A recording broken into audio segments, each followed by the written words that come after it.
This video shows how to wire the power and ground to the ARP control. All RV refrigerators have a control board. The RV supplies power to the refrigerator via the power and ground wires. Red is considered the standard for a DC positive wire. Green is the standard for a DC ground wire. Some OEM RV manufacturers do not follow wiring standards. For example, your positive wire may be black. Your ground wire may be white.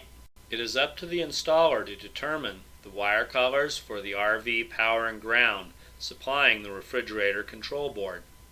For this video, we will use the standard colors for power and ground. We will begin by wiring the ARP ground. The ARP green wire is connected to the RV ground wire. Now that it's clear how to connect the ground wires, we will remove the ground wires from the drawing to simplify the 12-volt positive wiring.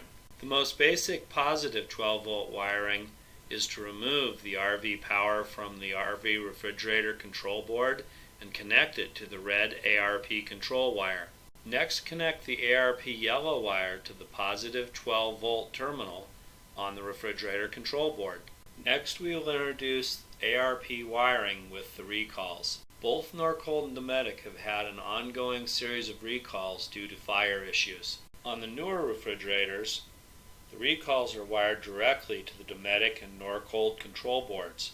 In this case, the ARP is wired just as shown. Please note that there are two basic types of recall. One is the ineffective boiler housing thermal switch that are found on both Norcold and Dometic. The second is the infamous Norcold 1200 series recall. The older model refrigerators have the recall wired in line with the RV power supply as seen.